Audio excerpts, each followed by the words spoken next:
Sí. Muy bien. ¿Sí? Buenas tardes. Les habla José María EZQUIAGA. Me ha correspondido el honor de moderar la mesa redonda de la última intervención de este congreso, de este interesante congreso. Es un verdadero privilegio el tener la oportunidad de tener juntos, y de verdad digo al auditorio que recordaremos el día en que asistimos a la reunión y a las presentaciones de dos de las leyendas vivas más importantes del urbanismo mundial en este momento, JAIME LERNER y Jan GEHL y JAIME LERNER.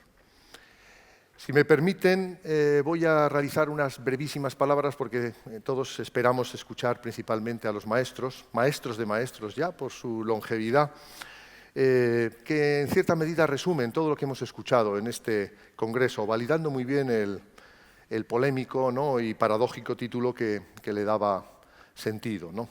En efecto, vivimos tiempos de declive de la esfera pública o desplazamiento del centro de gravedad de la centralidad pública, de la centralidad cívica de las instituciones y los espacios públicos al dominio privado.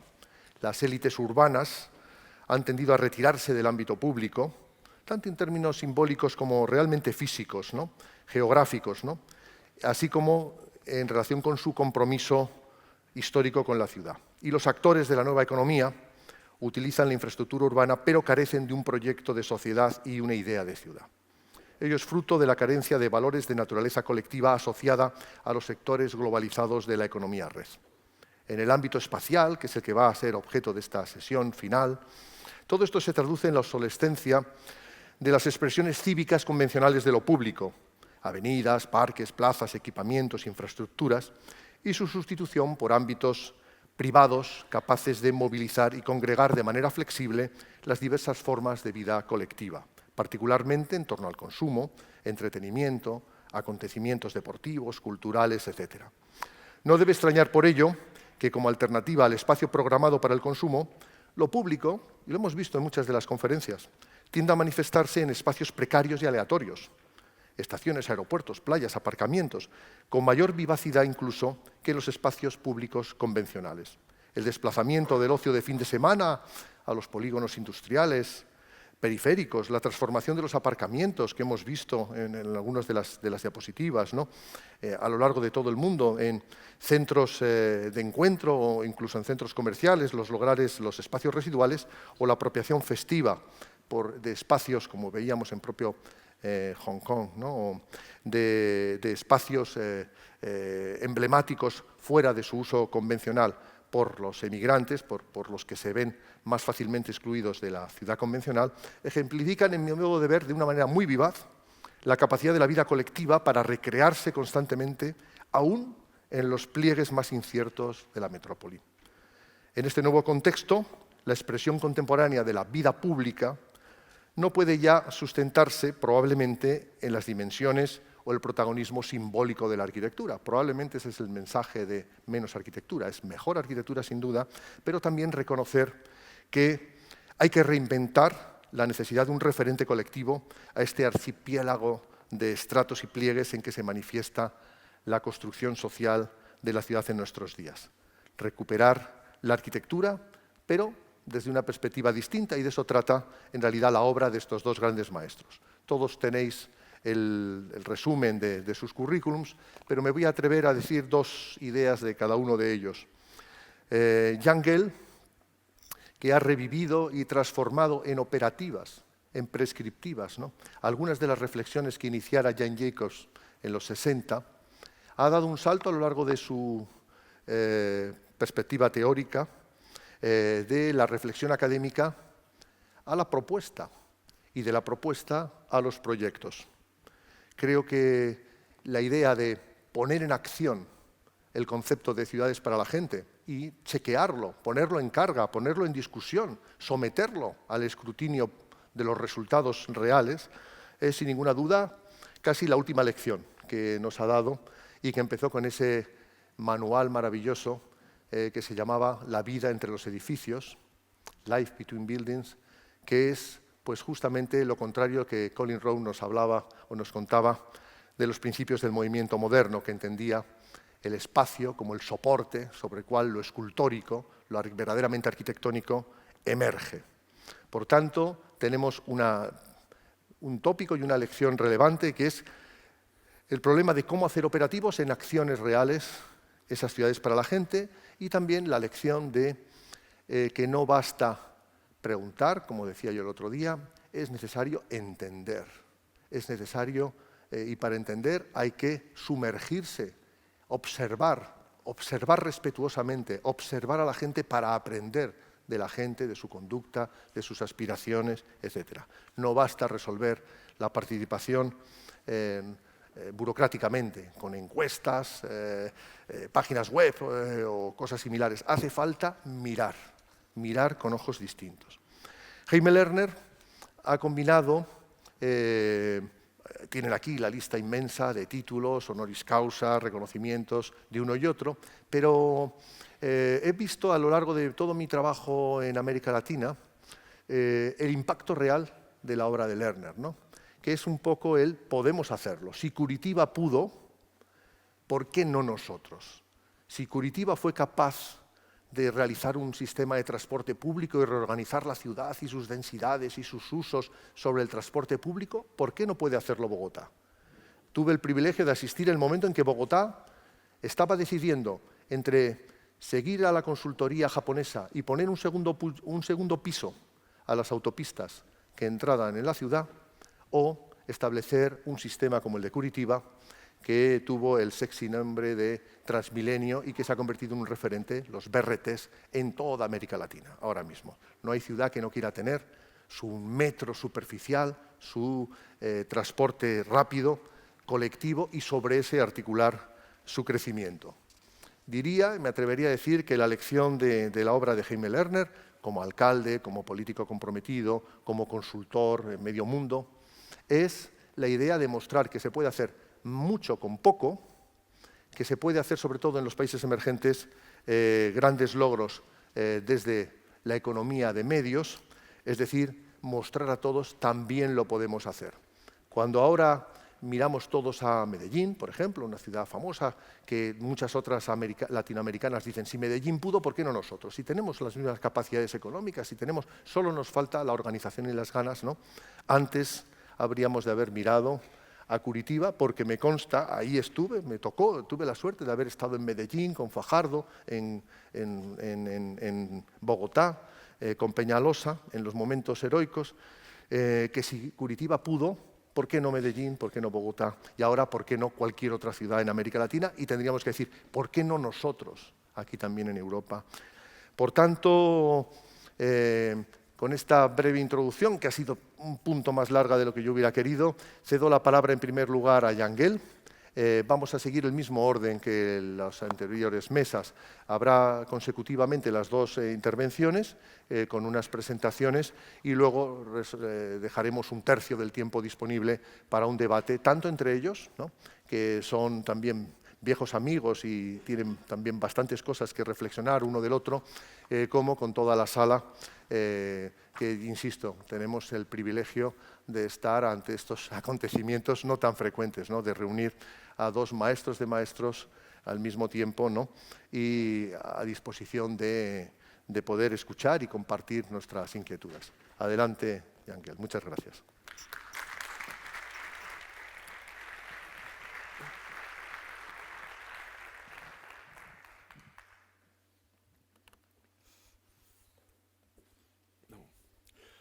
Does it work? Hello. Yeah. Thank you very much for the nice introduction. Thank you for the foundation for inviting me. And thank you for the privilege to have this opportunity for a dialogue with Jamie Lerner, whom I have studied and admired for decades. Thank you very much. The overriding theme for this particular session would be the future of cities. And I've chosen these words based on the idea of the conference: less architecture, more cities; less form, more people. Thank you. I will start a little bit with ideas about the future. There seems to be quite a bit of confusion about the future. I was in India for a conference last year, and this was the poster of the conference. And I went around and asked everybody, is this actually the future or is this the past? And the Indians say, this is the future. And I say, oh, holy Moses. This looks like Atlanta, Georgia in 1972 or something like that. Then I went to a UN Habitat conference a little bit later, and there I saw exactly the same poster, but now with 5 windmills and 2 hospitals. Is this the future of cities? Is this what we dream of living in the future, where we shall get old and our children shall grow up? Then I went to a conference in Germany about cities for the elderly, and I saw this image here. This is the city for dement people, dementia. And I thought, gee, it really would not be very nice to have dementia in Germany. Then I've seen all these images that gimmicks, various gimmicks, would save the cities. I've seen this fantastic hype about automatic cars, which will solve all the problems we ever had. That is the problems of the car industry, I can tell you. I'm not so sure that it will be much better quality for the cities. And looking at this image of Ford, of the future of cities, I'm happy that I'm so old as I am. So this future may not happen in my time. Then there are also people who say that actually drones and helicopters will solve the rest of the problems. And that makes me even more happy that I'm quite old. And again, it's something about selling gimmicks to people. All this idea of smart city, we see it popping up all the time as a solution to all the problems. And if you look closer at these visions of smart city, I can't see that quality of life is much better here than ever. Even the bicyclists cannot find out where they should place themselves. If you take a search in Google about future cities, you get horrified to see what these guys' image about the future of cities is. I'm horrified, and I'm not convinced at all. And if we look at many depictions of the future of cities, there are hardly any of them you would like to live in. It's way back in the 20s they started. Corbusier did it. Many have done it over the years, and now it's even worse. What will the future bring? People all over the world have all the time been very skeptical about what the city planners and the architects may come up with. And the world is full of these kind of expressions of worry about the future, or expressions of what you think about this modernity.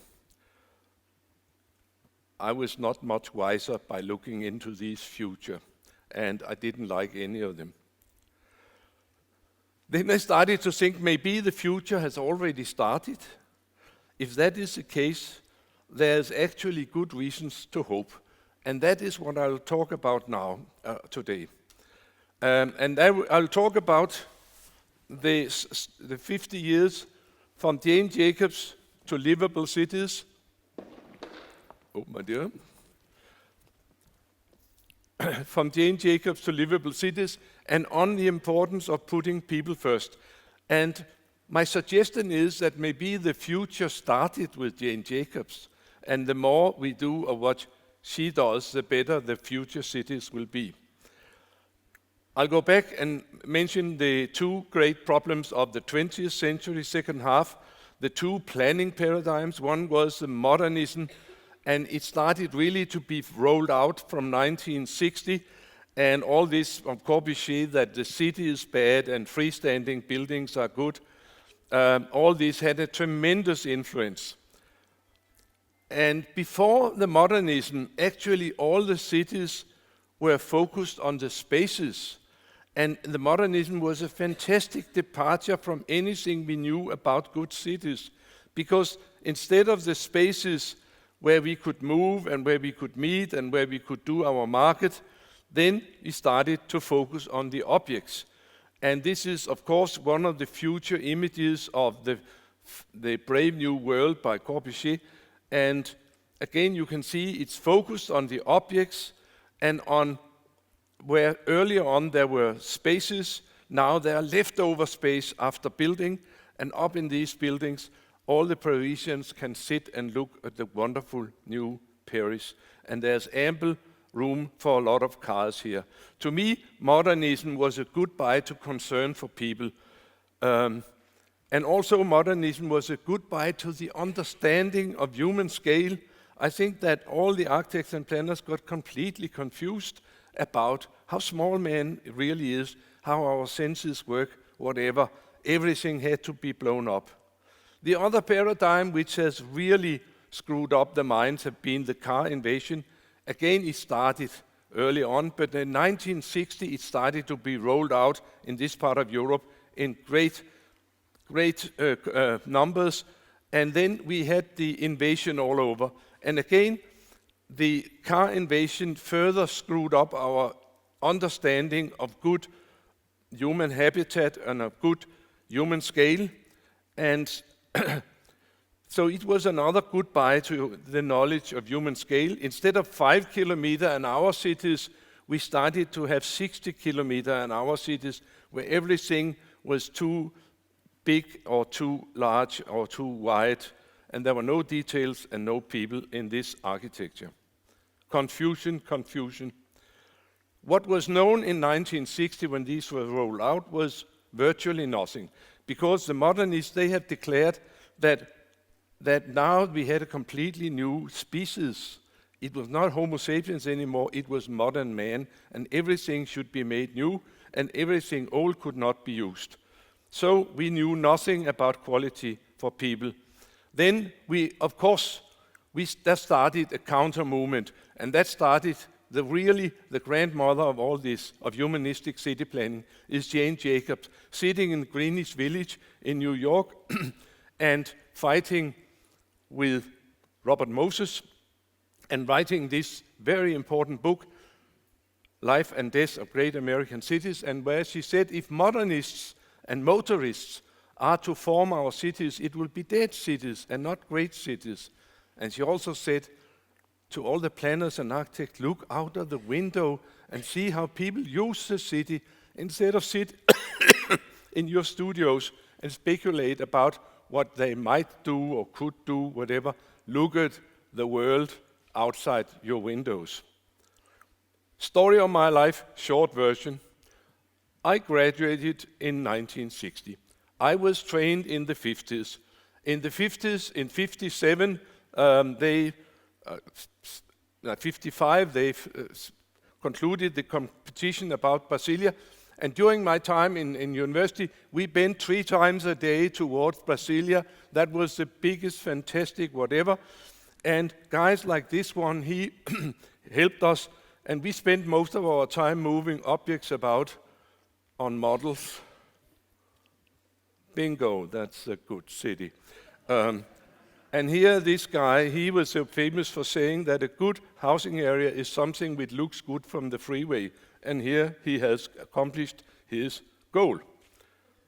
That was my training. And I went out of university to do all these wonderful things for mankind. Boom. Then I married a psychologist. And then I had all these questions at home with my wife and her friends. Why are you architects not interested in people? Why don't they teach you anything about people in School of Architecture? Have you thought about while your professors go out 4 o'clock in the morning to take photographs of the monuments so there are no people to distract in the foreground when you show them at the lectures? Have you thought about all this? I had not. So I had to go back to School of Architecture for 40 more years to learn what they didn't teach me in the first round. And actually we found out that we didn't know anything. So we had to study people, study how the people in the cities were using the cities. We had to make people visible so that we could plan for people instead of the cars and the traffic was very visible, and the traffic engineers, they counted all the cars all the time, but about people we knew nothing. We had to start at square one, and we did.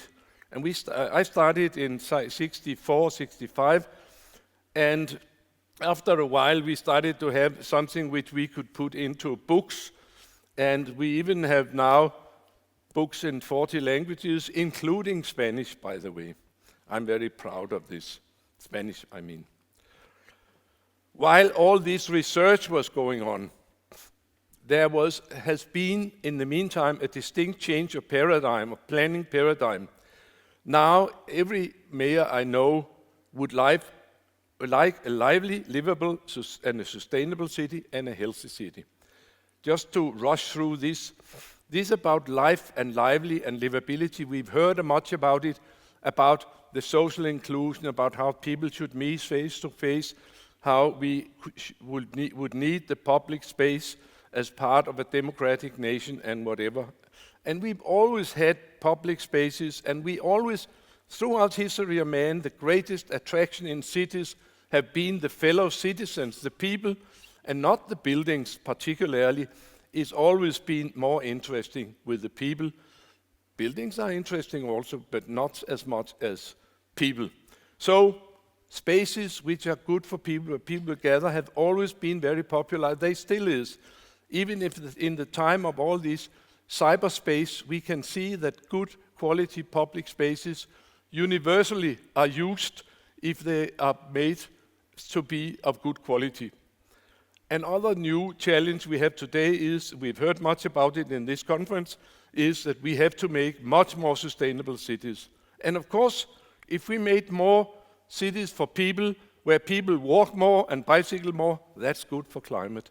But in the process of saying goodbye to dependency on motor cars and cars, and doing much more for public transportation and more communal solutions, we have to have a good public realm, to have a good public transportation system, so we can walk down there in style and comfort and safety all times of the day and night. Then we have a new problem now. I've been told much about it by my doctor daughter, and it is the sitting syndrome. It is a very serious syndrome. Millions of people are dying every year with the diagnosis, he sat too much. We know that people in suburbs, they die earlier than people in cities. Why is that? Because in the cities, they walk more and they have more stairs. In the suburbs, they sit more and they drive more cars. And putting it all together, they have a shorter life. I know that if you do 1 hour of moderate exercise, walk for an hour, bicycle for an hour a day in your life, you can live 7 good years more than the other guys. And these 7 years would be a much better life quality, and most importantly, it would be much cheaper for society. And that is why World Health Organization, they now say that's one of their global strategies, for God's sake, make cities so that people walk and bicycle as much as possible in the course of their daily life. It's serious, my friends. Get out of the car and start to use the public spaces. Also, now we have other type of challenges. We have a very rapidly increasing number of elderly people, and about a quarter of everybody in the European cities are about to be quite old.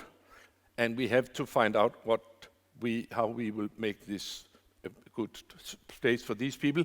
I know, being in that category myself, that the doctors say you should walk 10,000 steps every day. That is quite many steps. And we will need nice places to do these walks, I can show you, I can tell you. So what we want is livable, lively, sustainable, healthy cities and good for elderly people.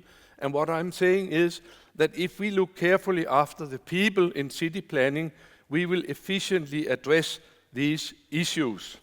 And also, if we do all this, it will be much better for the elderly also. So actually, it will be better for the kids and the elderly, and it's very, very cheap. And for that reason, it is a very good planning model also for developing countries.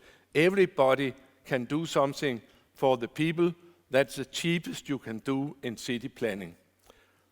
And that was about this discussion about what to do about Lagos and this discussion we had earlier about Barcelona and Lagos. Are there cities today which have done everything they can to invite people to walk and bicycle as much as possible? Yes, there are more and more of these cities, and it is my idea that maybe the future have started here. Are we heading for the future? I would love to see that this is the way we take towards the future, being much more concerned with people and letting them function as Homo sapiens between each other. I could invite you to Melbourne. We haven't got time. But Melbourne has done a fantastic turnaround. It's just a banal British colonial city full of office towers, but they have revitalized the city so fantastically. They say, this is a city of streets. In Melbourne we walk. Then they've done everything to make walking wonderful. And now they've achieved fantastic things. And people walk all over, and walking numbers are going up and up. Bicycle numbers are going up and up. And it's by far the best city in the Southern Hemisphere. And if you come to Melbourne, you can find an atmosphere just like Paris. But the climate is much better in Melbourne. So my advice to move to Melbourne. Sydney. I worked with Sydney since 2006, and Sydney is wonderful at the waterfront, but in the city center it's really awful. And it's taken much power to push the cars and the buses out of the main streets, but now they've succeeded. They are just about to open the light rail and they pedestrianized part of the city center, whatever. No time to talk about that. New York, Mayor Michael Bloomberg, 2007, he came out and said to the world, I will make New York the most sustainable metropole in the world. He came rushing, not he, but his vice mayors came rushing over to Copenhagen and wanted to know how to do this sustainability plan. And they were there for 2 days, and that's a long story. But we couldn't get the bicycles away from them at night at the hotel. But when they left the bicycles, and then they whispered, we want a city like this one. When can we start? And I said Monday. And then we started the Monday after. And they have done a lot in New York. It's Janet Sadiq Khan as Transportation Commissioner who has done fantastic things. They put in 850 kilometer bicycle lanes, and they started to transform, to make much more space for the people to unfold. We started to discuss whether they really needed Broadway for traffic. It was found out that they did not need Broadway for traffic. And then we were able to close Broadway in all the important crossings. This is Times Square in the early part of 2009. And this is Times Square 10 minutes later. When they closed it, at once people started to use it. It's been used ever since. It was done as an experiment. Half a year later, the mayor came out and said, experiment? No way. It's the biggest success in new American planning history. And that was Jane Jacobs' ideas returning to Jane Jacobs' city after 50 years, almost. They've now made 50 places like this, all the time taking the asphalt from the cars and giving it to the people. I could go on and said that also Vilnius are up to a good start with the future, and the mayor go around and say, do not park in my bike lanes, very efficient. In Romania, they haven't done so much yet. It's a little bit messy, but now they got my book, and I'm sure that they'll soon sort this little mess out and be on the way to the future. Moscow is a special case. I told about these other cities at a conference, and this guy came rushing up to me and said, I'm the deputy mayor from Moscow. We want to humanize Moscow. When can you come? I said, Monday. And he said, you can have 12 months to humanize Moscow.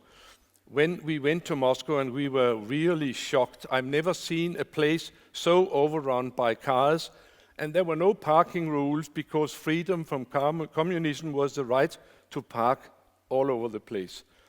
So this is a nice little residential street, and this is sidewalk, Main Street, Moscow.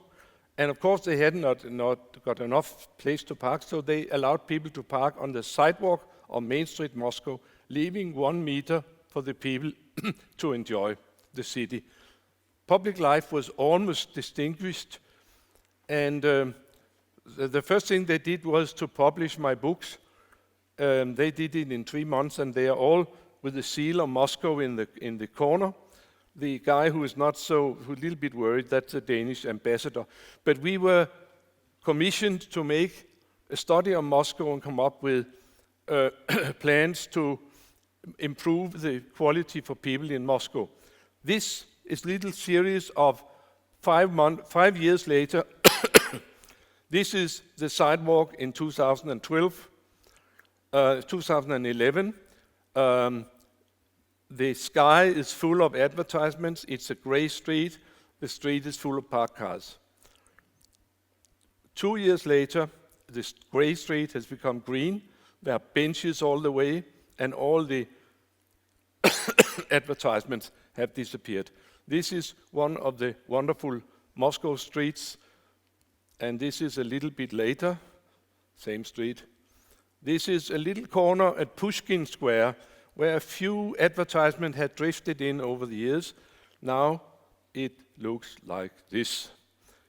Maybe look a little bit boring, but that doesn't matter, because there are so many places now which are wonderful in Moscow. The riverbanks were all full of cars and parking, and they are starting a big program of reclaiming the riverbanks, as other great cities have done. And the news problem in Moscow I was confronted with, they have a baby boom, and they say, that's your fault. That's because of the humanistic city planning. All these benches, all these people now on the streets. And I say, oh, I'm so happy. We heard about the baby boom in Lagos, but they also have a baby boom in Moscow, and that's my fault. I'm happy. One of the great things are the swings they put up in the city. If we had time, where we have not, I would tell you the story of Copenhagen. I'll do a very short version, but that is people-oriented city planning for 56 years. They started in 62, and nobody believed that it was possible to make pedestrian areas in Denmark. It was too cold, and we were not Italians. It would never work, so they did it. And so we started to be Italians. Now we've had 56 years to be Italians, and it gets worse and worse. To find out about the time, that was exactly the same time as Jane Jacob wrote her book in New York. They pushed out the cars from Copenhagen. This is how it was in the beginning. A very important part of the Copenhagen story is the fact that this was the first city in the world where the life in the city was systematically studied, and documentation about the life, how people use the city, was fed into this town hall from the university, and this had a fantastic influence on the policy of Copenhagen, because gradually all people started to think more about people than about cars, and that has been so ever after. Today, the city may look like this in the city center. All these areas have now been addressed, so they are friendly to people. There are a number of phases here. The first phase was just to make it possible to walk in the city. The next phase was to also invite people to sit and to have cappuccino and to invite tourists and to have cultural events in the city. Now we're in the third phase, where everything is focused on movement and swimming in the harbor and bicycling and skating. And now the latest is the climate adaptation, because we have more extreme climate situations. So all the new squares are made like sponges, which can suck up the water if there is a cloudburst. And in the day life, it's a wonderful playground, wonderful recreational ground. Copenhagen is the first city in the world who have a strategy to be the best city for people in the world. I will not go into details, but I brought one copy for the mayor of Madrid, who was here yesterday. And we also have a strategy being the best city in the world for Sydney, for bicyclists. And I brought one copy for the mayor of Pamplona, because I think they could need something for the bicycles. So in Copenhagen, they had this strategy, more people to walk more, to use the public spaces, to meet their fellow citizens face to face, to leave their screens at home and come out and use the public spaces. That is and now it's the whole city which should be good for people, and they've changed all the major streets from 4 or 5 lanes to 2 lanes, trees, median, bicycle lanes, and this lower street can take as many cars as the upper street because the traffic engineers are much smarter today than they were in the 80s. One of the things they do is to make continuous sidewalks, and that is good because that shows that a bicyclist and a pedestrian is just as important as a guy in a Mercedes, and it's even more good because my granddaughter, Laura, 7, can now walk to school on her own. She had to pass 4 streets. Now she can just stay on the sidewalk all the way, and she can do it alone. That is fantastic when you're 7 that you can do that. Then, another part of the Copenhagen policy has been this about bicycling. Over the years, they have made a complete bicycle lane system all over the city, and they are good bicycle lanes for all generations. That has developed into a transportation system. Every 3rd family has a cargo bike to transport the kids. They love it much more than sitting strapped in a car. The crucial part in bicycle system is the crossings, and they have made the crossings now very carefully. They are very safe. When my grandchildren are 12 years, they are allowed to bicycle alone all over the city, and it's a city of 1.5 million people. Also, to have a good bicycle system, you should integrate it with the public transportation system, which is done. And then over the time, a bicycle culture has definitely been developed. Everybody is biking. It's very into bicycle. Pregnant mothers and businessmen do it. Children do it. The Crown Princess do it. She's Australian, so it's rather fantastic. Elderly people like my wife and I do it when we have 45th year anniversary. And this is a story about us taking a side-by-side bicycle trip when we had 45th year anniversary, which is nice that you could go and see the city side-by-side in comfort and safety and do 20 kilometers. And we were 70 years old at that time. And when we came home, we started to think about, we've been married now for 45 years. And in all these years, every morning we woke up, we were sure that the city was a little bit better than yesterday.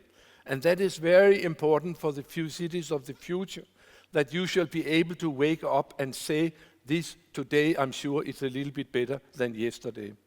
We have also problems now, of course, serious congestion on the bicycle lanes. It could be quite serious. What do? You double the bicycle lanes. And where do you get the asphalt from? You take it from the cars, because it's much better economy to have more bicycles than to have more cars. And now they're doing all kinds of funny things for promoting bicycling. They make a lot of shortcuts with little bridges over the harbor.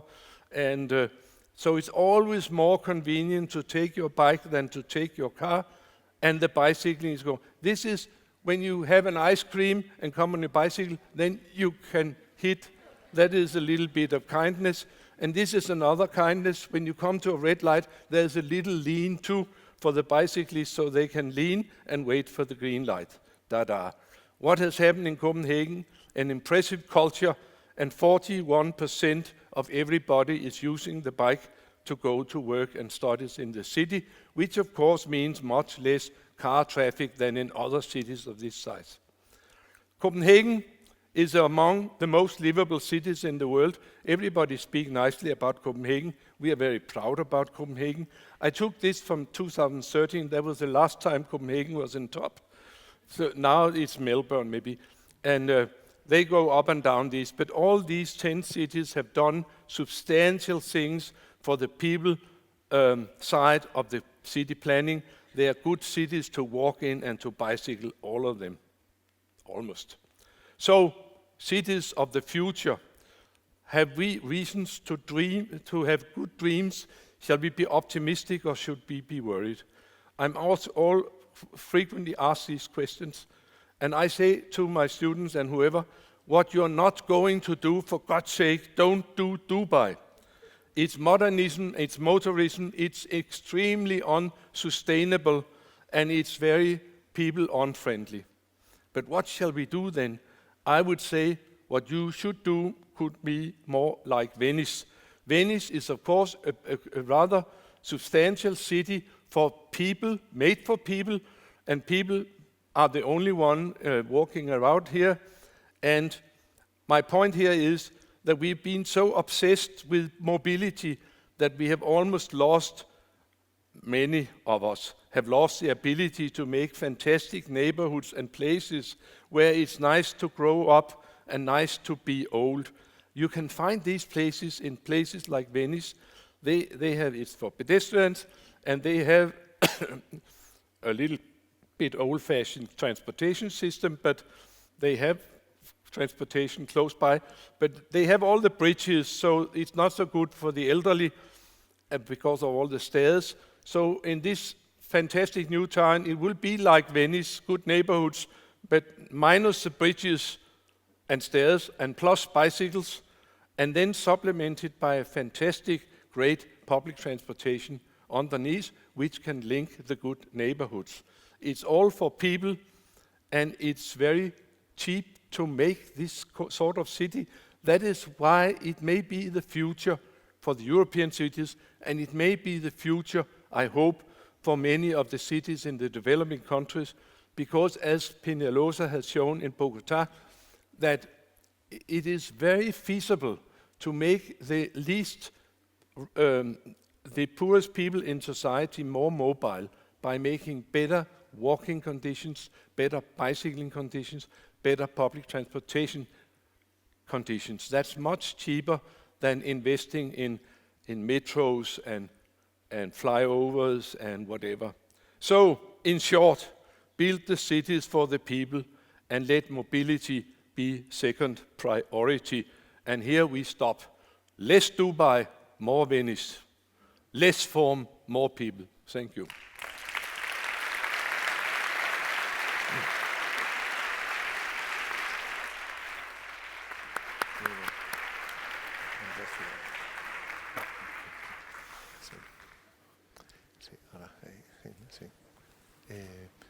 Puedes mover un poco. Esto es para pasar las diapositivas y ahora lo mueven esto un poco. ¿Lo ves bien, Luis?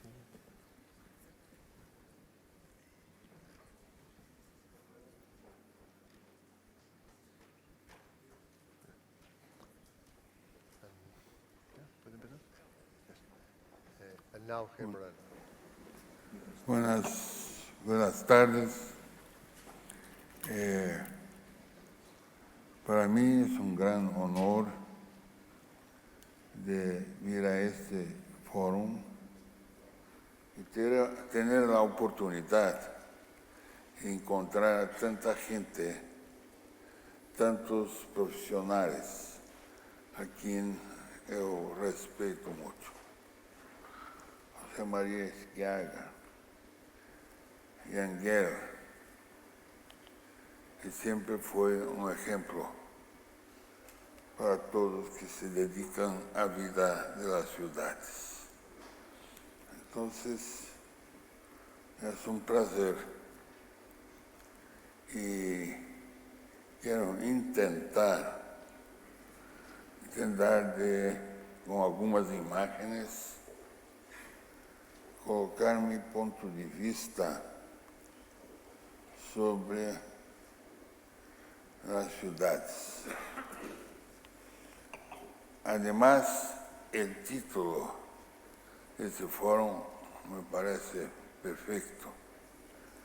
Menos arquitectura, más ciudad. Siempre entendí que nosotros precisamos más de ecoarquitectos y no ego-arquitectos. Entonces, gostaria de iniciar sobre alguma coisa sobre moda, fashion. Então, ele dizia que a cidade não é fashion, uma fashion show. E tampouco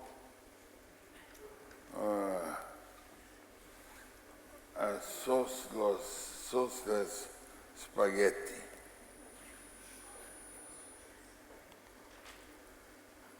Porque esta loucura que é dar al coche el privilegio de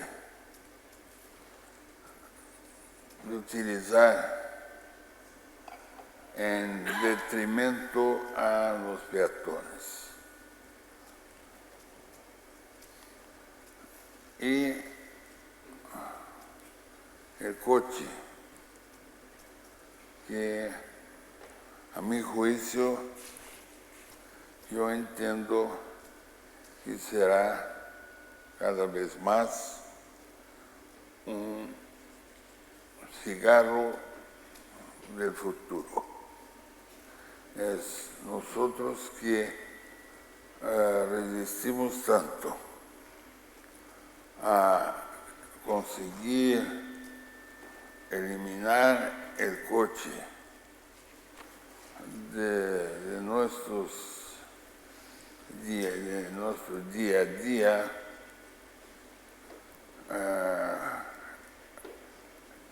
así como fue difícil cambiar esa utilización del cigarro, y ahora creo que en el futuro caminamos para que el coche sea el cigarro del futuro. No es que no vamos a tener más coches, no es que no vamos a fabricar más coches. Todo eso significa que vamos a continuar utilizando coches y que la fabricación de coches todavía va a generar empleos, pero es que habrá una manera de utilizar el coche distintamente. O sea, para viajes, para el ocio, pero el cambio será a manera como el coche será utilizado en las ciudades.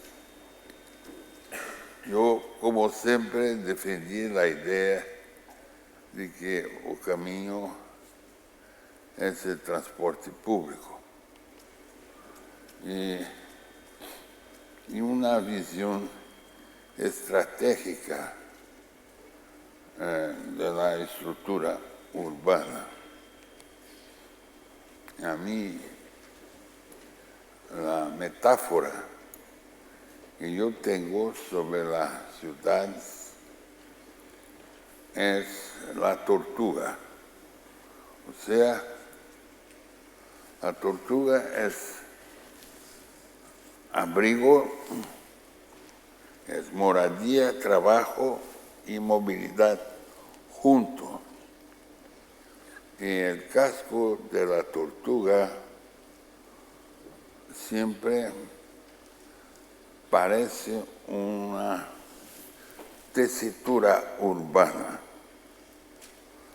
y cuántas veces nosotros separamos las funciones en la ciudad. Morar aquí, trabajar ahí, el ocio ahí, y separar a las pessoas por renda, o sea, guetos de gente muy rica, guetos de gente muy pobre. Y cada vez estamos cortando el casco de la tortuga. Y, claro, el destino de la tortuga será terrible. Entonces, y también el coche, el automóvil. Hace unos años y yo escribí un pequeño libro destinado a los niños,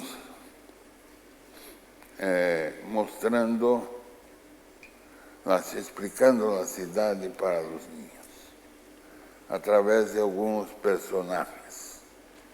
Por ejemplo, Otto el automóvil, y es un invitado que viene en nuestra casa y no quiere más salir, y bebe mucho.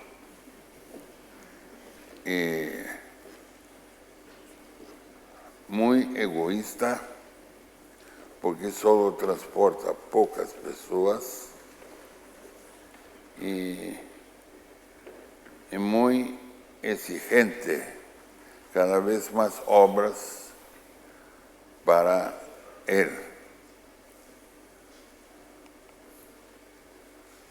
Otro lado, el acordeón, que es un bus amigo.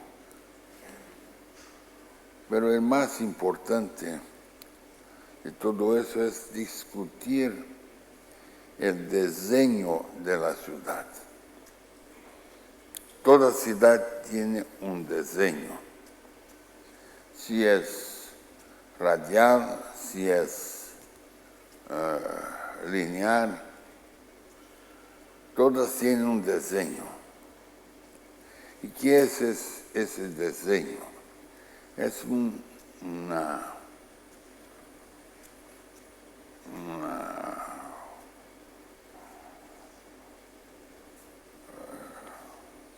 arqueología extraña que al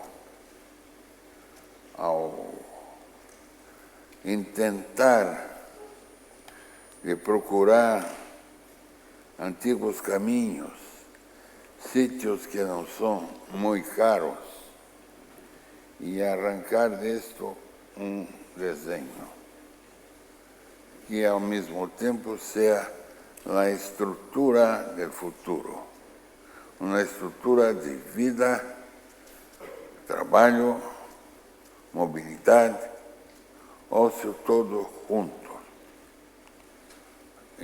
Aquí algunas ciudades cuyo diseño es muy claro: Curitiba, Río, Oaxaca, México, San Francisco. Y aquí es el diseño de mi ciudad.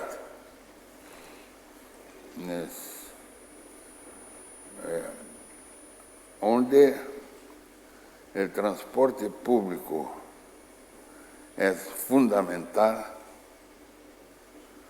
y donde hay más densidad, hay más oferta de transporte público. Como aquí, los ejes estructurantes, cada vez más densidad, más calidad en el transporte público. o sea, en el centro de este eje está el transporte público. A lo largo de estas vías está mayor densidad. No sé si me entienden, porque mi español es terrible. Posso...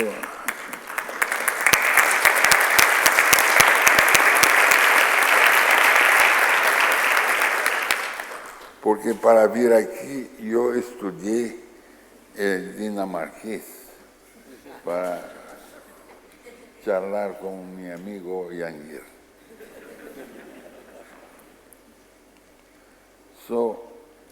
En la ciudad podemos simplificar los problemas de una ciudad. La ciudad de hoy, un gran problema es la movilidad. El segundo gran problema es la sostenibilidad. Y el tercero, la convivencia. Bueno,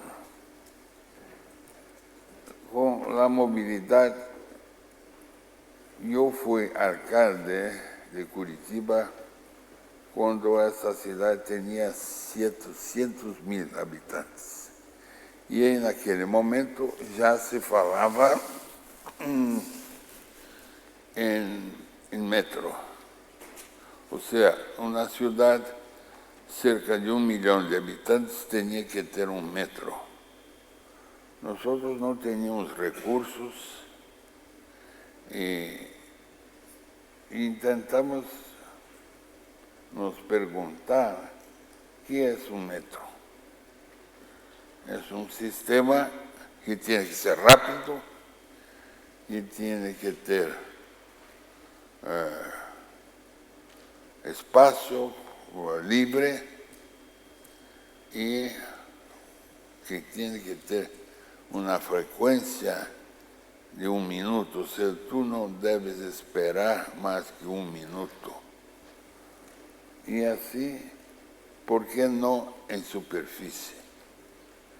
Y comenzamos a desarrollar un sistema que en 74, cuando empezamos, él transportaba 50.000 personas por día. Ese sistema fue siendo aperfeiçoado y hasta en 2000 ya estamos con 2.600.000 pasajeros al día. 2.600.000. En metro de Londres son 3 millones. Y Londres es una ciudad mucho mayor, el metro más antiguo del mundo. Pero es caro. Entonces intentamos encontrar un camino que pudesse nos ofrecer esta calidad de transporte. Y poco a poco empezamos.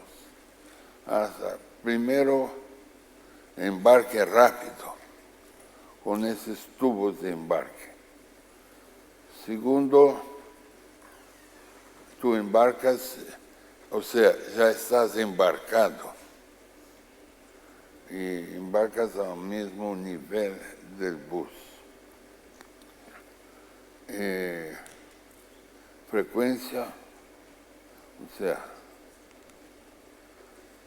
y esa es o que, como se traduce a presencia del transporte en Curitiba. Hace uns 5 años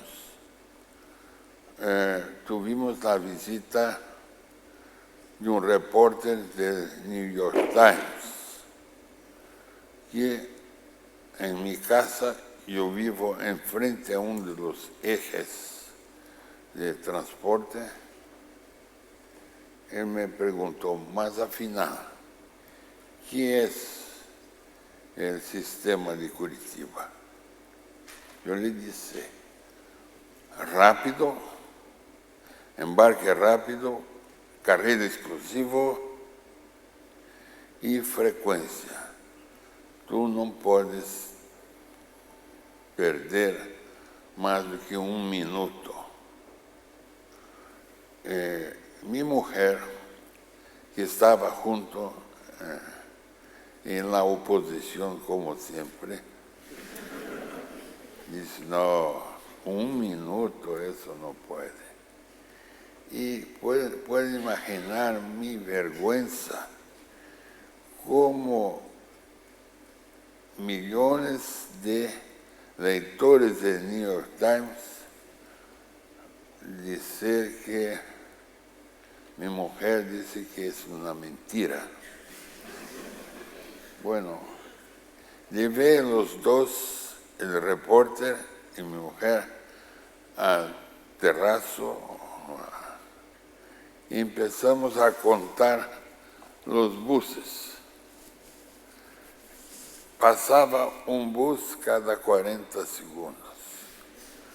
A minha moral ficou durante 3 meses. Después aprendí que a una mujer no se puede dirigir la palabra o una cuestión antes de las 10 de la mañana, porque todavía están taxiando. Bueno, y ahí ese sistema continúa. Quiero decir honestamente, ahora no tiene más la calidad que tenía a unos 10 años atrás, porque entró, hay el lobby de las empresas que quieren construir un metro, comenzaron a trabajar encima de esto. Y la calidad del sistema cayó, pero no creo que sea difícil restablecer la calidad. Mas vamos al futuro. Yo creo que el futuro del transporte es tener un smart subway, un smart bus, un smart taxi, un transporte individual público, o sea, la bicicleta, como en París, en Lyon y otras ciudades de Europa, del mundo. En fin, transporte individual que sea experto. Y intentamos a dibujar y desarrollar un coche. Y yo quería que fuera el menor coche del mundo. O sea, la mitad del Smart en la anchura y la mitad en el comprimento. Y de papel, o sea, cartón, con honeycomb dentro, una fuerte resina por encima, y yo entro en este carro. Ese es el dock de docar el coche. Estamos hace años. El único problema es encontrar un motor, claro, eléctrico, que sea adecuado. Por este coche es de papel, es reciclable, totalmente reciclable, a no ser las rodas y las baterías. Y além de ser reciclable, ese coche es gluten free. Y aquí está el coche en París, en Berlín. ¿Y cómo sería en mi ciudad? A lo largo del sistema de buses, nosotros teníamos la bicicleta y el coche eléctrico. Bueno, seguimos trabajando en esta idea. Otra cosa es la sostenibilidad. Para mí, la sostenibilidad no es tan compleja cuanto quieren vender, porque hoy todo es así. Smart City, Resilient City, todo el problema son gadgets que quieren nos empurrar, quieren nos vender, pero no son sustentables. La sostenibilidad, la ecuación de la sostenibilidad, para mí es lo que ahorras sobre lo que tú desperdicias, una ecuación de ahorro y desperdicio. Y aquí, ¿cómo empezamos a trabajar? Con el índice de áreas verdes. Curitiba, cuando entré como alcalde, 71, tenía medio metro cuadrado de área verde por habitante.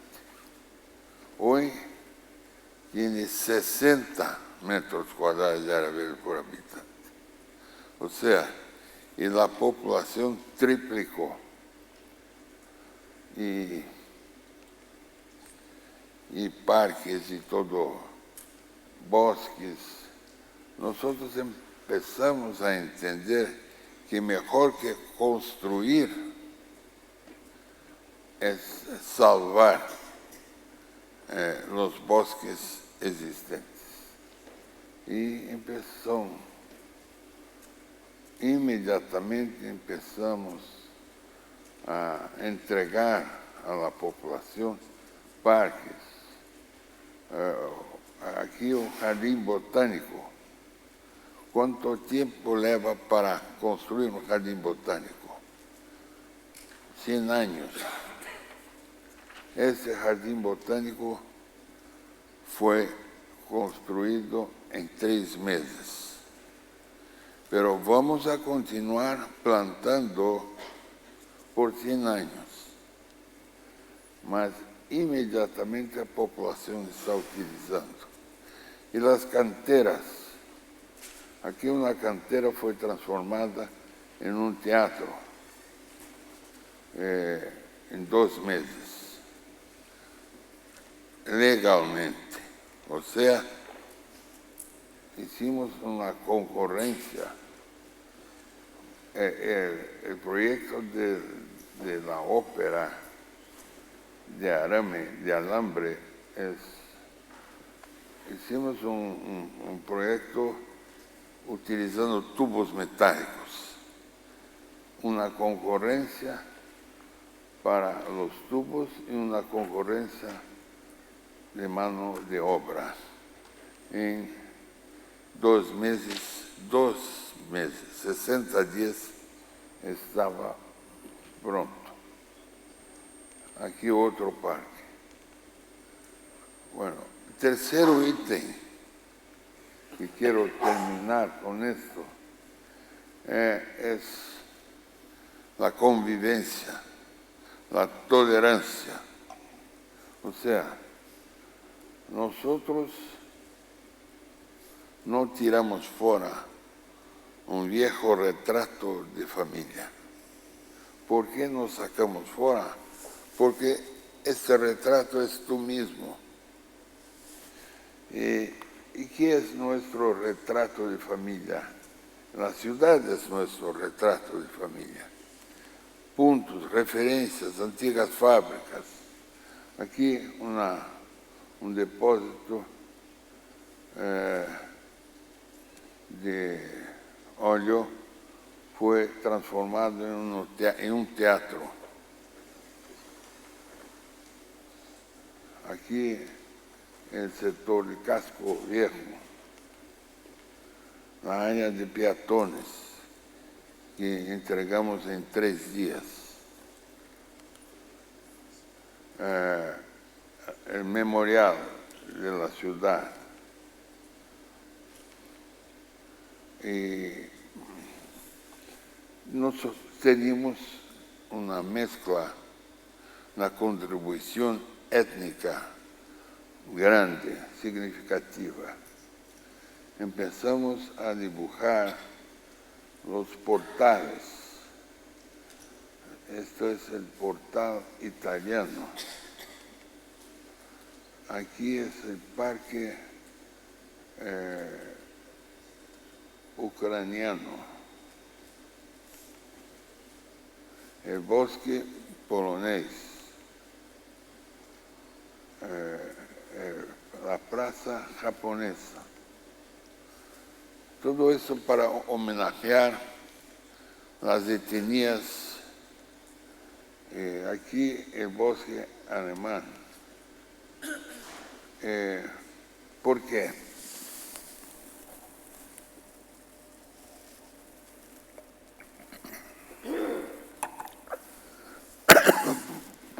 Porque la gente tiene que tener orgullo de sus referencias.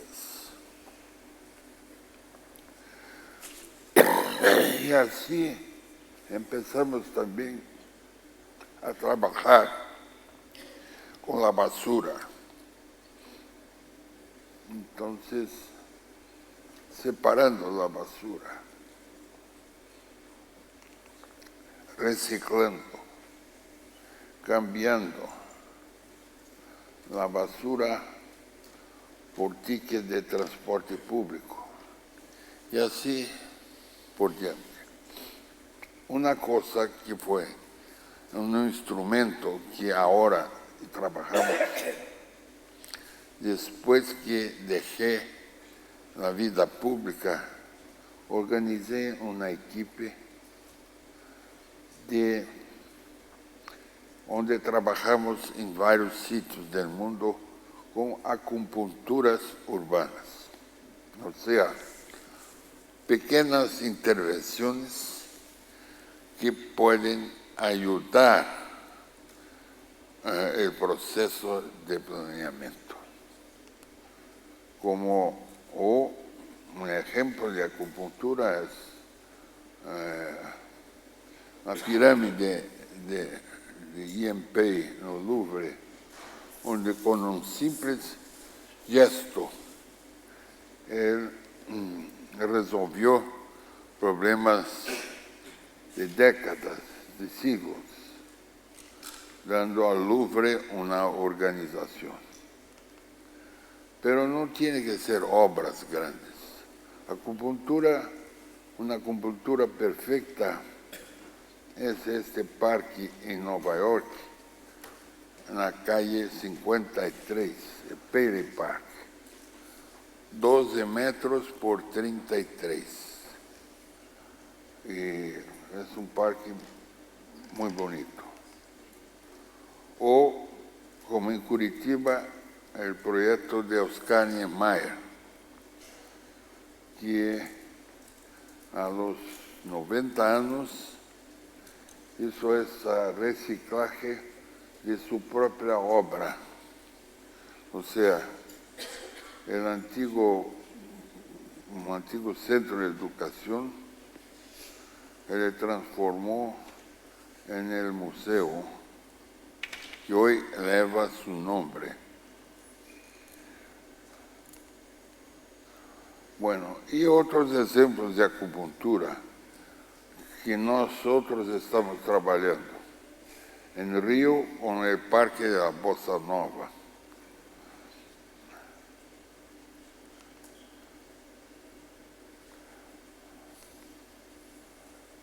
La Bossa Nova fue,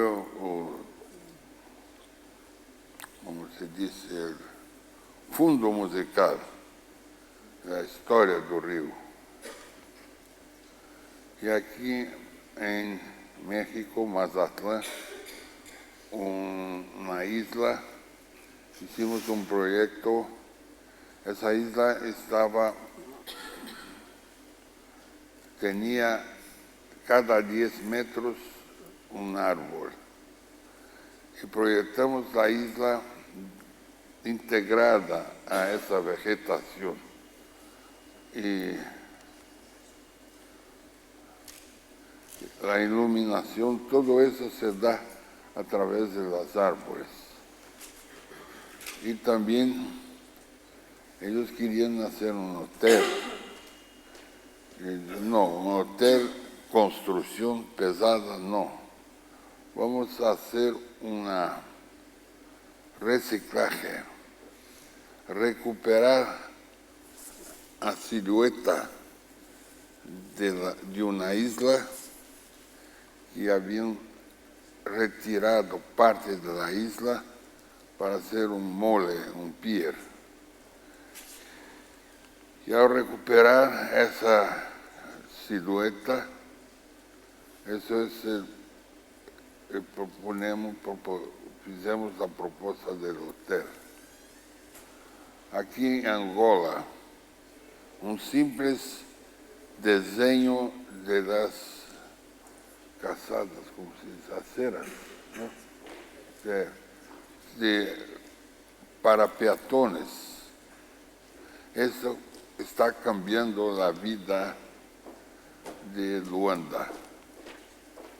Y estamos haciendo 40,000 viviendas en Angola. El presidente quería vivienda y nosotros decimos no, nosotros no hacemos proyectos de vivienda, hacemos una sugerencia de vida, un proyecto de vivir. Y así 40,000 viviendas son en 13 ciudades de Angola. Estamos acompanhando por el Google Earth y viendo cada vez más as cidades aparecerem.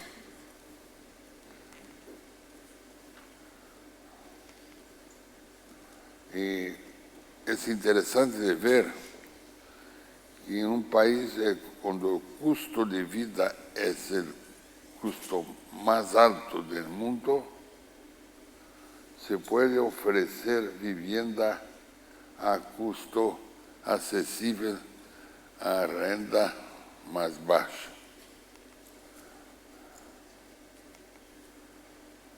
Aqui, Porto Alegre, uma outra acupuntura, transformando o cais num ponto de encontro.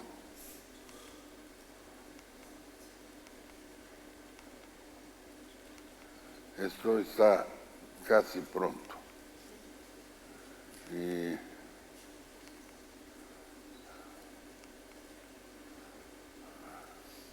ese edificio, ese bar, tiene el nombre sugestivo de casi medianoche, almost midnight. Onde vamos nos encontrar? No quase meia-noite. São Paulo já terminou. São Paulo, estamos proponiendo sistemas de transporte en el centro muy sencillos y un centro nuevo.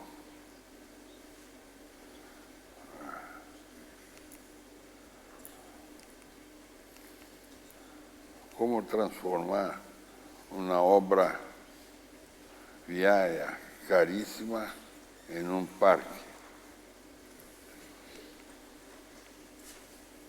Y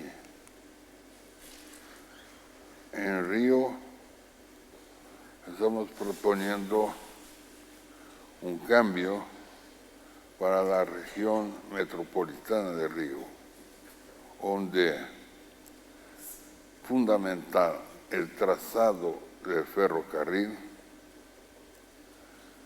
la utilización del trazado del ferrocarril, o sea, con vivienda, trabajo y movilidad. La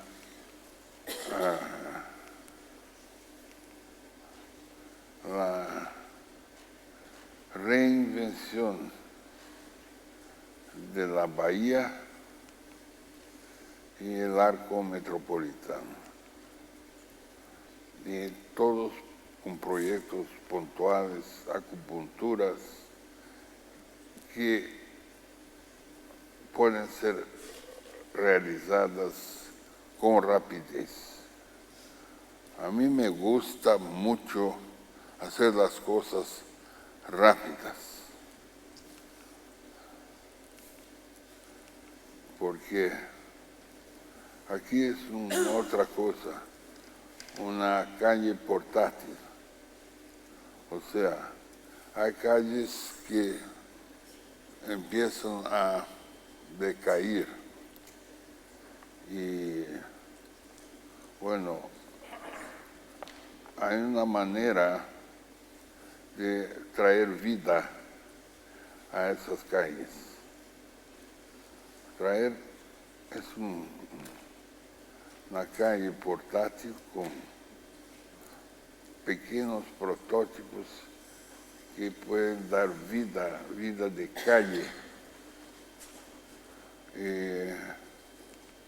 ayudar en el proceso de revitalización, como aquí.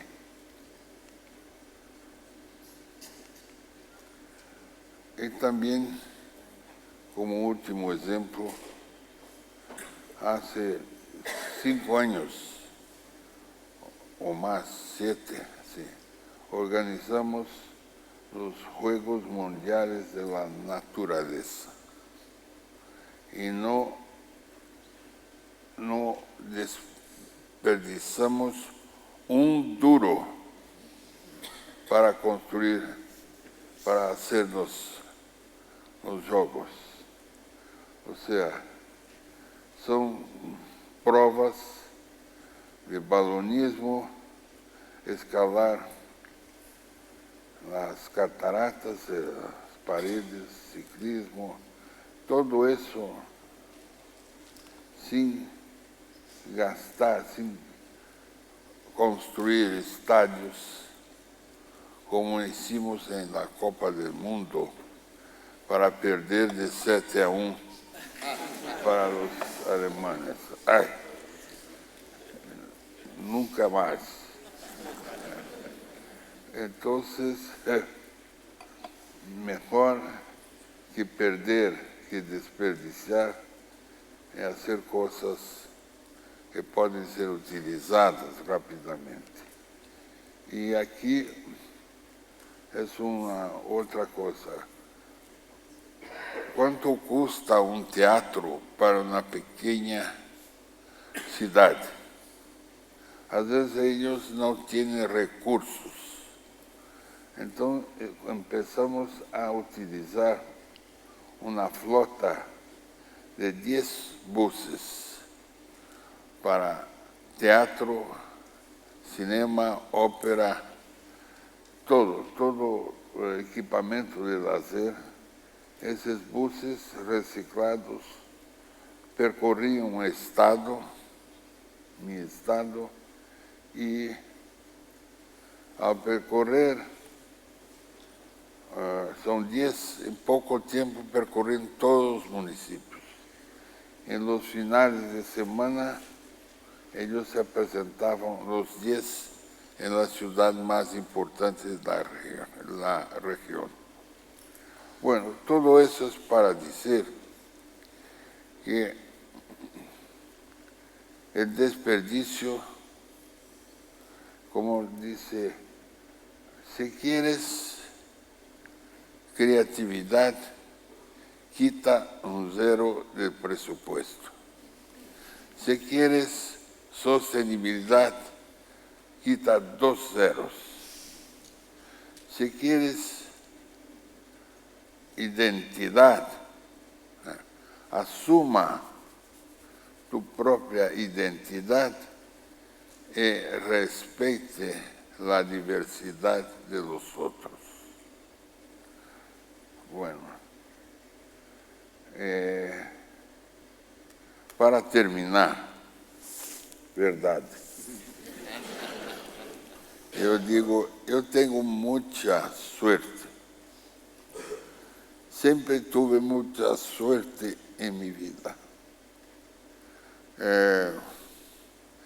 Casé con la mujer que yo quería. Después mis hijos, mis hijas, después mis nietos, y siempre tuve mucha suerte. Y aprendí una cosa: si tienes un sueño,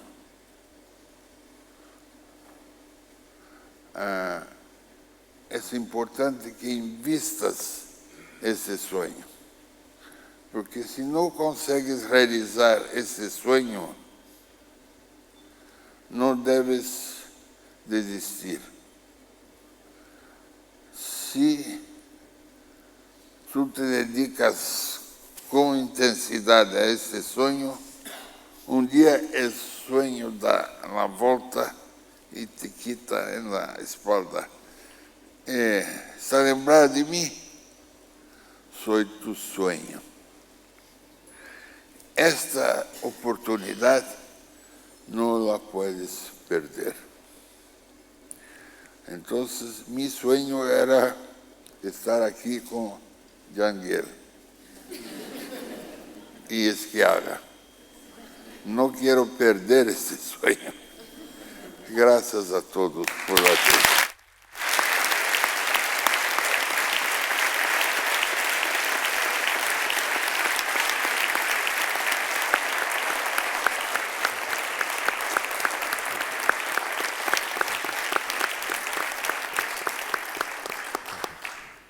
Well, Perdón por eso. no, no te preocupes, está bien.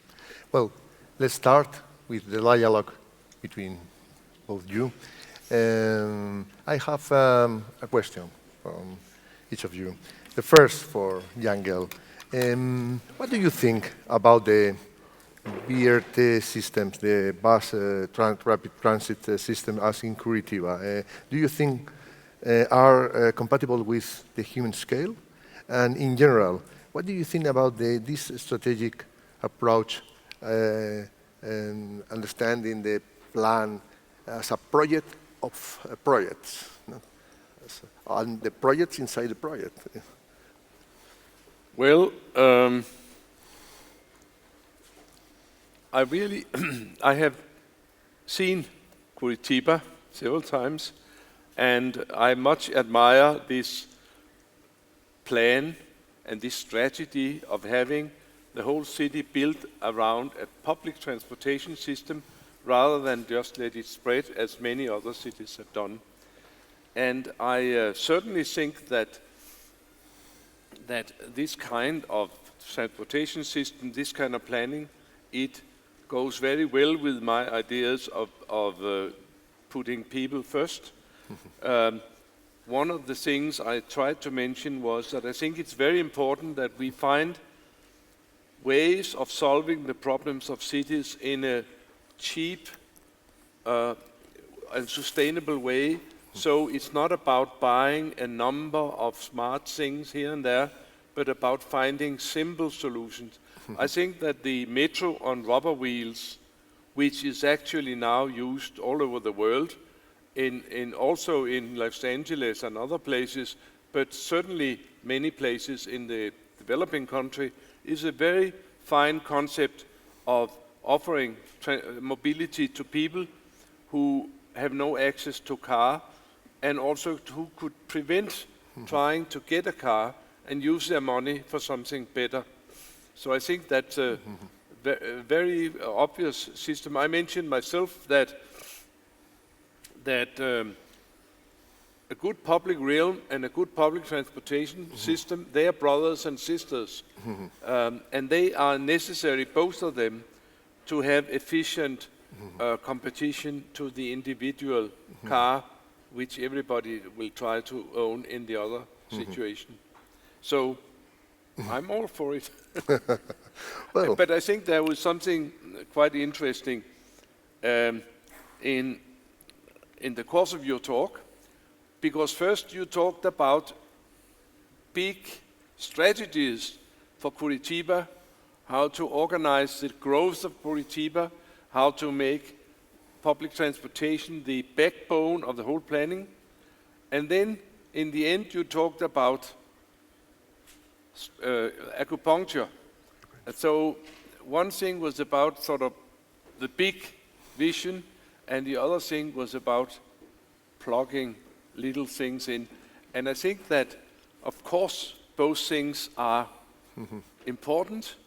I was mentioning these things from Copenhagen, and I very much believe in strategies that we shall ask, where would we like this city to be 10 years from now or 20 years from now, and how can we move towards this goal? That would be one strategy of a wider implication, and the other strategy would be to make nicer things for the everyday life. I showed a little waste paper box which was tilted so it was better for the cyclist. Something that's a very small acupuncture, but where the people will feel that there is some architects there who have my comfort in mind, do these things. So from up, down, and from bottom up. small things up. Every time, every opportunity, if it's big, if it's small, has to be done, my point of view, very fast. For instance, acupuncture is not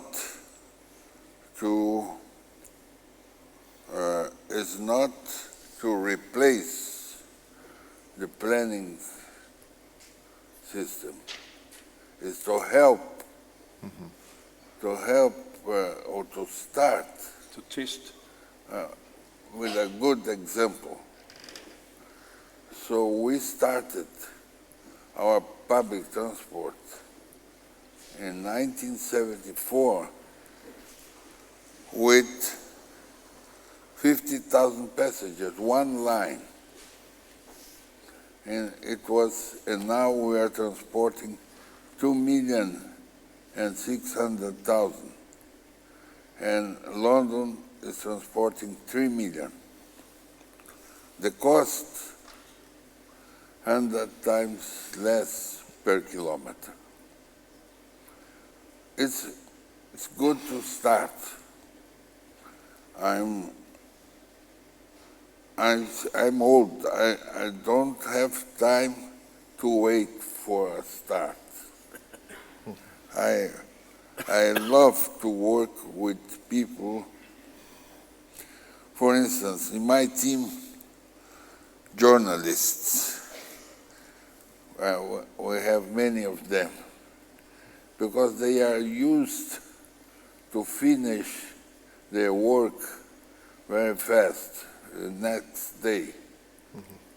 Or artists, they have sensibility. They have a special skin and they can feel society earlier. So if I can have people that they feel society earlier, why should I work with people that they know society after? So, and I had, for instance, incredible people. For instance, a landscape architect from Japan. So he started as a gardener in Curitiba. And I realized that he could do well his job. And after a few months, I invited him to be the director of public parks. And after the secretary of environment. He was able to finish a park in 1 month.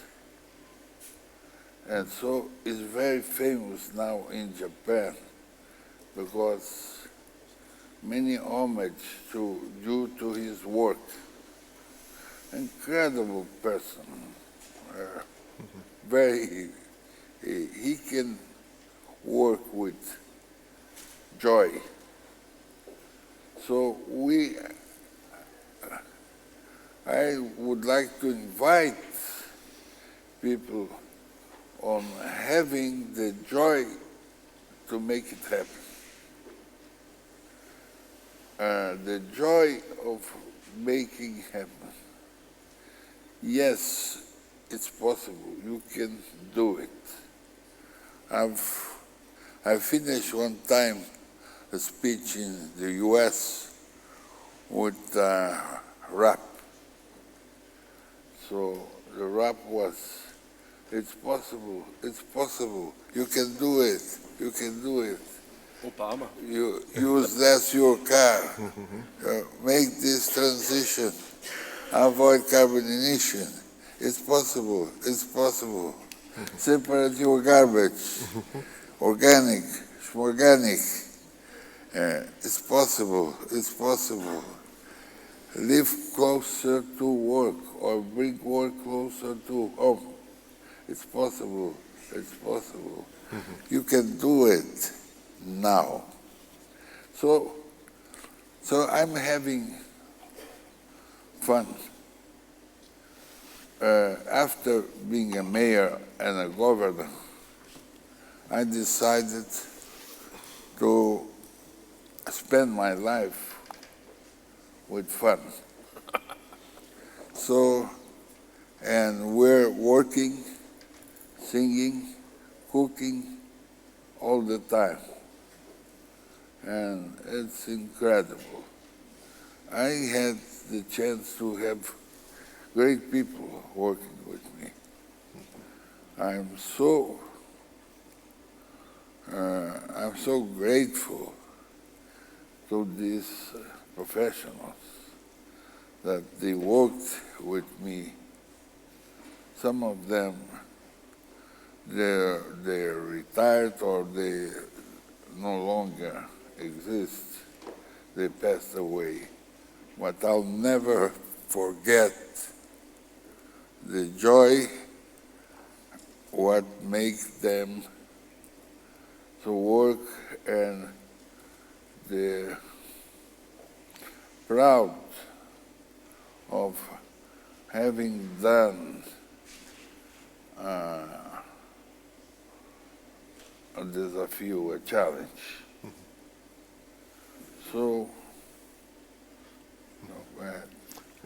Now you're talking about the joy of life, yes, and the joy of working, and I would add also the joy of working as an architect, yes, because I think that both of us have experienced that with our education, there has been a possibility to do a lot of good things for many people who needed good things to be done.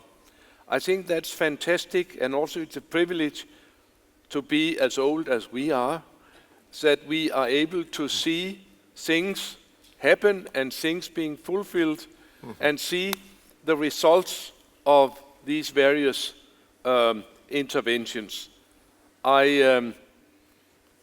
We have earlier in this conference, we've discussed if there's reason to be optimistic or pessimistic. And I think you also, but we could ask you about it, but I'm definitely an optimist. I've seen so many things in cities, admittedly in the Western or industrialized part of the world, being done so much better, and the life of the people there being so much improved, that I think that everything is possible. And I think that it's important that we find very simple things to do, and we go for the essentials. I pointed to Homo sapiens and our abilities to move and our abilities to use our senses, our love for other people as some very important drivers which we can concentrate on making this joyful for many people. You talked about something quick, and I was mentioning Copenhagen.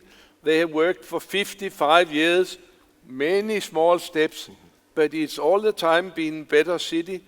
And if the direction is good, and they still do, that's fine. They could do more in 50 years than you can in 5. I've also seen in New York where they used 10 years and did quite a bit, and in Moscow where they used 5 years to do more than they've done in New York, but also they have very efficient democracy in Russia, which is, we've also talked about efficient democracy and a number of other types of democracy, but it's been fantastic to see these various speeds which cities are able to change their face and make it better for the people. And I believe both in the slow approach in some places and in the fast approach in other places, or in small interventions which will make the life better for some people somewhere. We've all seen it happening. That's wonderful. Yes. Last question before giving the word to the people. You were talking in the lunch about the influencers, and I think you are great influencers. You were talking about you are shortlisted in the ranking of the most important influencers in thinking about city and thinking about plans and projects on the city. What do you think about that? Well, and what do you think about the first lady in the list? Jane Jacobs. Jane Jacobs. I would like to know that this reference could bring to some city some help.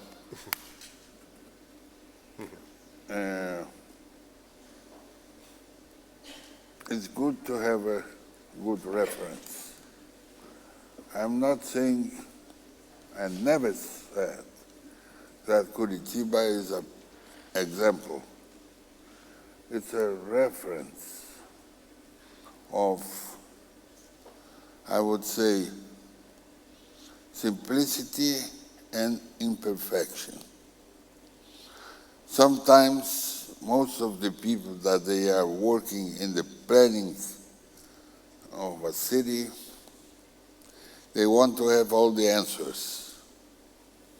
It's not possible. All you have is to start. You cannot have all the answers. Yes, for times of uncertainty. Yeah. Yes.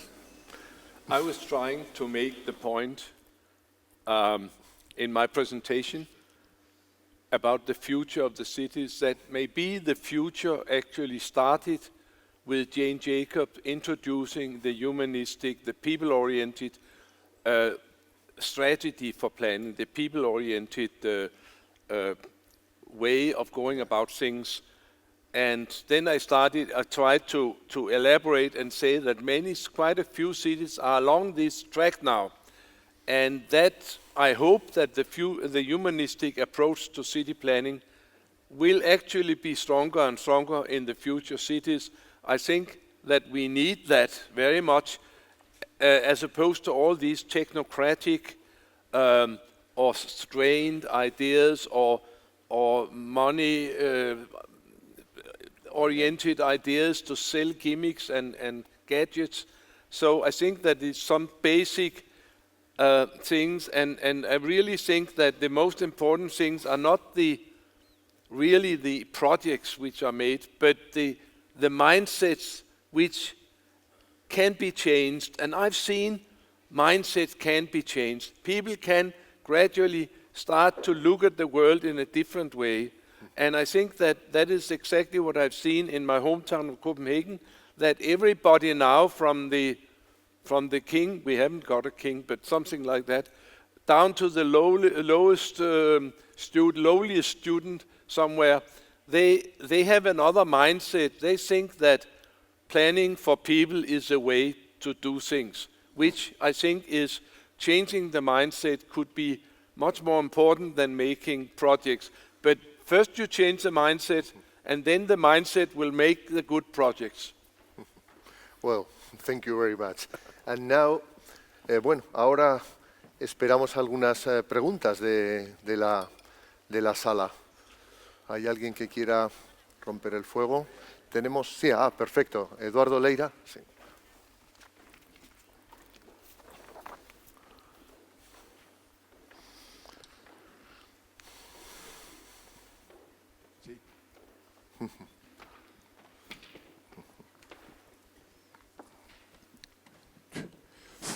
Sí, ahora sí, ¿no? Sí, se te oye bien, sí. Me levanto, decían que... Ahora. Bien, fantastic. Pues ahora, ¿no? In English or in Spanish? In English. Well, I'm not going to be less optimistic as you are.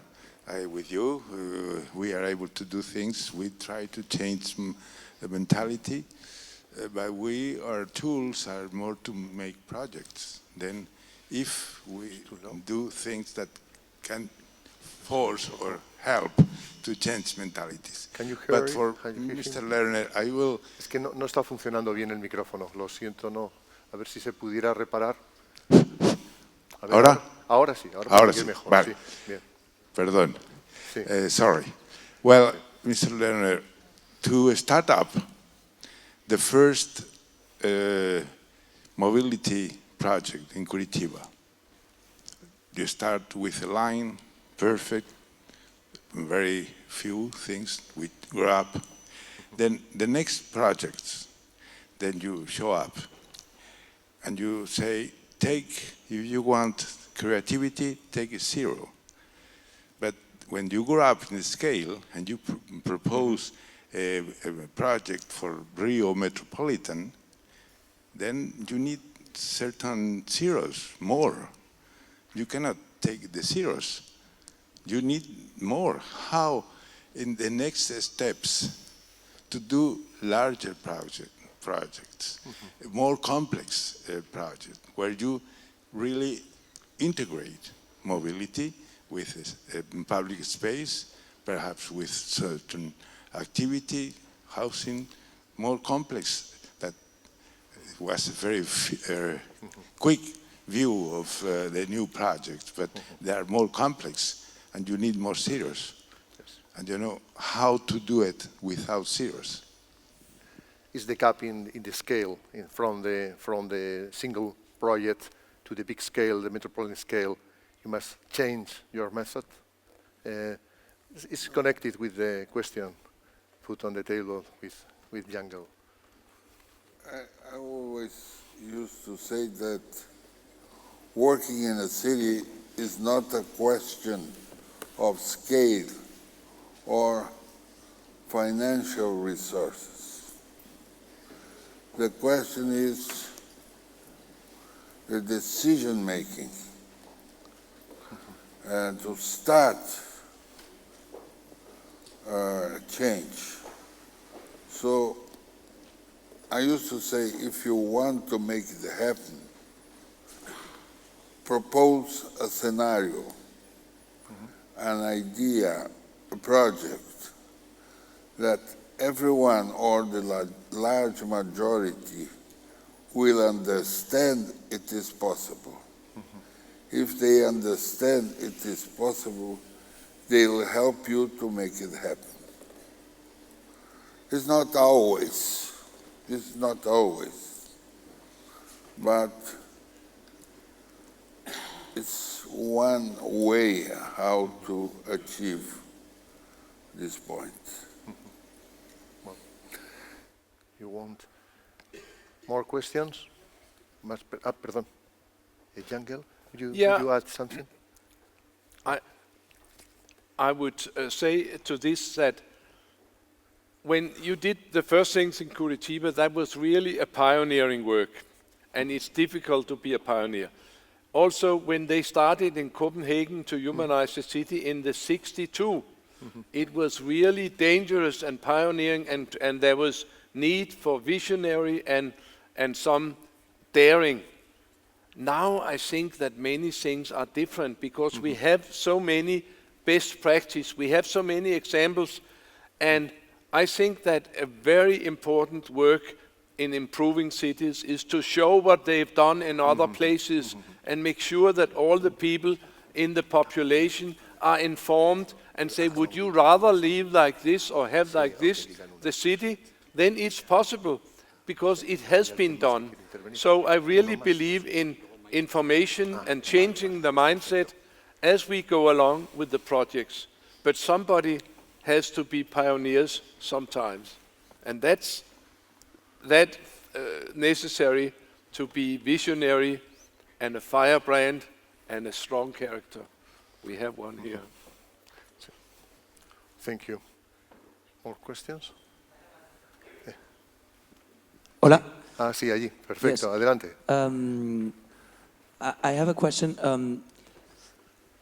You've talked about a lot of great and amazing tools on how to humanize an existing city.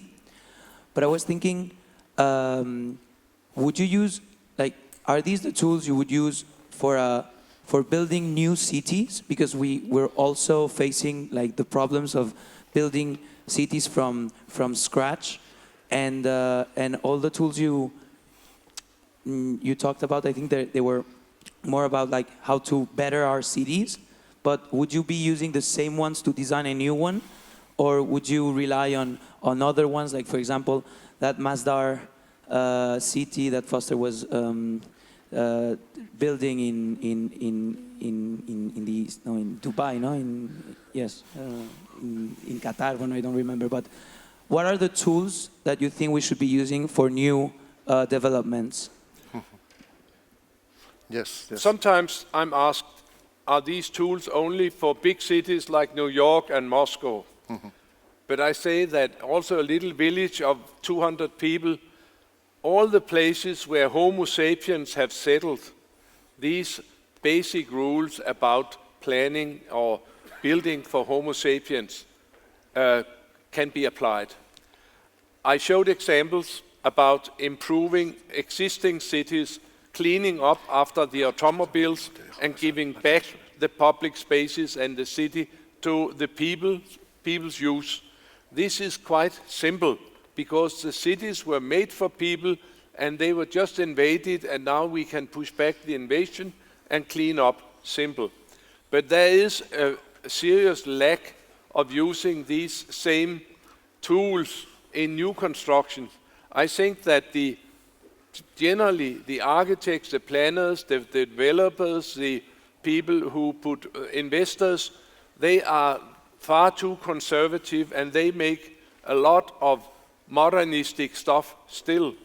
And I really think that that is a serious problem. In our office we were going to make a book about great new towns of the 21st century.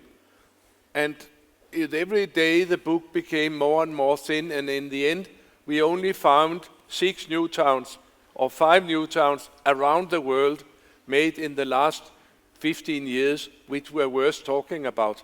This is a serious problem for our profession, that we have the tools and they are used where it's easy to use them, but they still have to be used in new construction for all the millions and billions of people who are to move into cities in our part of the world and more so in the developing part of the world. Wow. We have a challenge there. Perfect. Sometimes that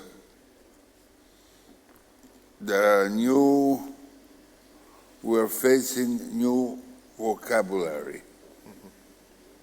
That means a city, smart cities, resilient cities, sustainable cities, or which are competitive cities, they should be good cities. Another issue is having driverless cars.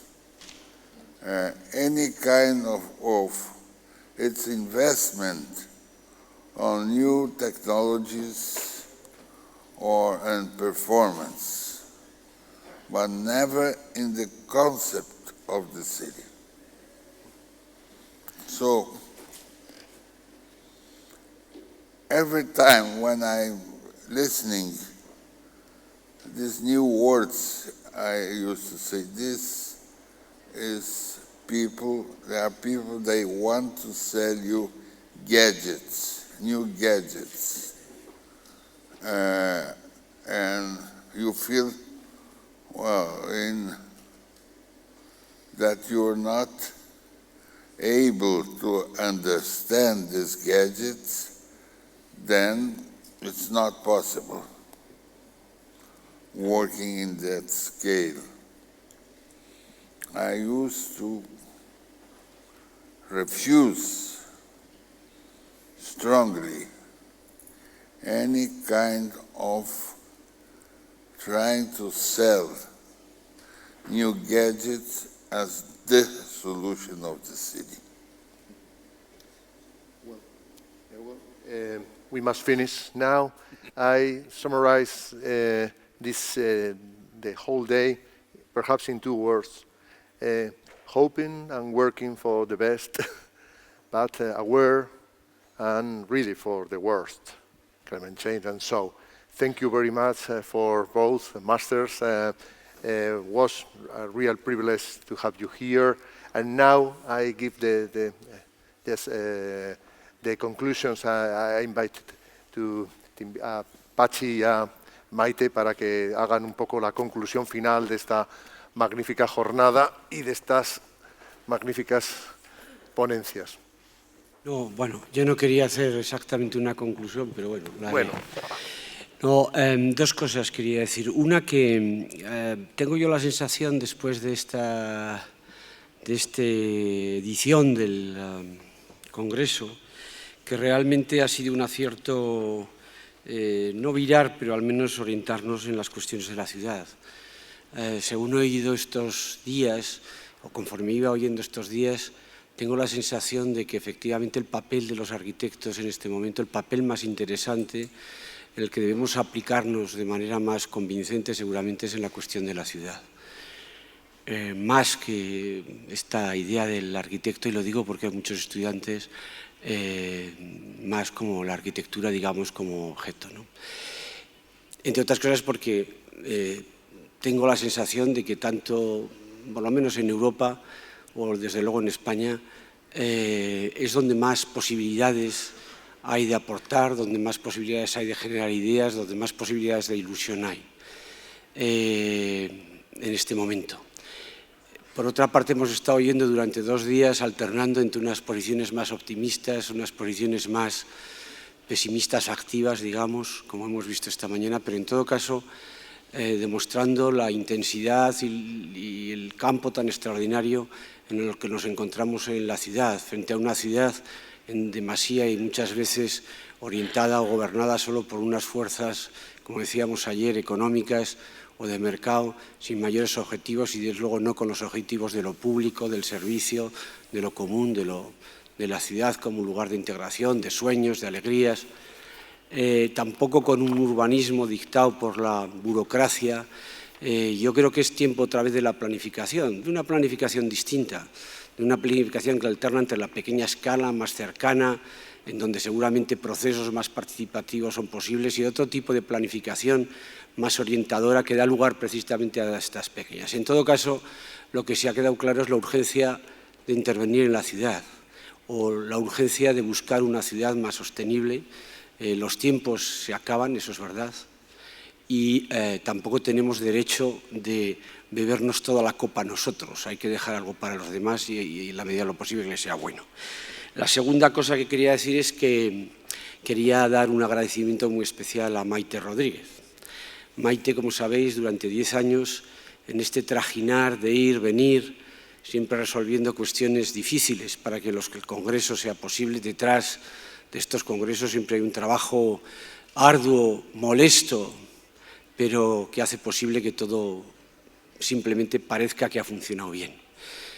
Soy consciente de los muchos problemas que hay.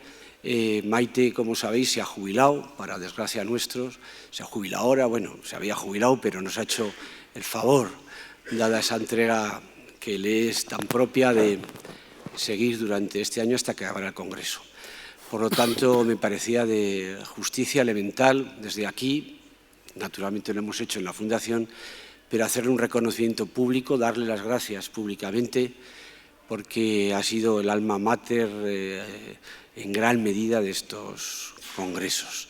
Sin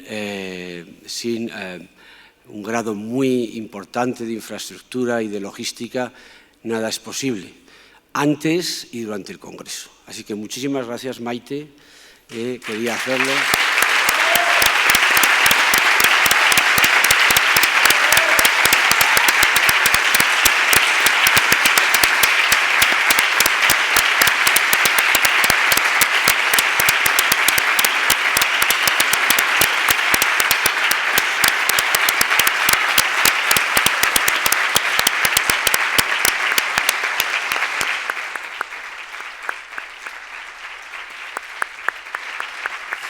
Bueno, y seguirá con nosotros ahora desde la condición de patrona mucho más inspiradora y más relajada. Muchísimas gracias.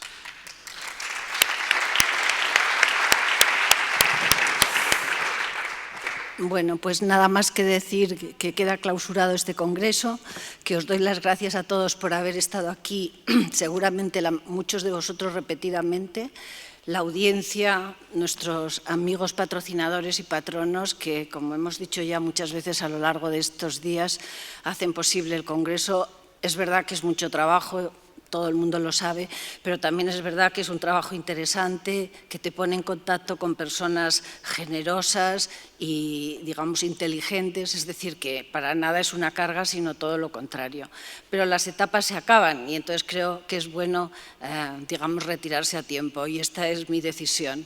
A partir de ahora, Covadonga viene detrás de mí, supongo que haciendo algo parecido. Por supuesto, no lo sé cómo será el futuro, pero sin duda la Fundación seguirá adelante y, en este caso, con su dirección y su propia manera de hacer las cosas. Una vez más, gracias a todos. Insistimos en invitaros al cóctel de despedida que también generosamente nos ofrece el Hotel Alma, en los jardines estupendos, si es que hace buen tiempo, que no lo sé, como alrededor de las 8 o así, os esperamos a todos allí. Gracias y hasta pronto.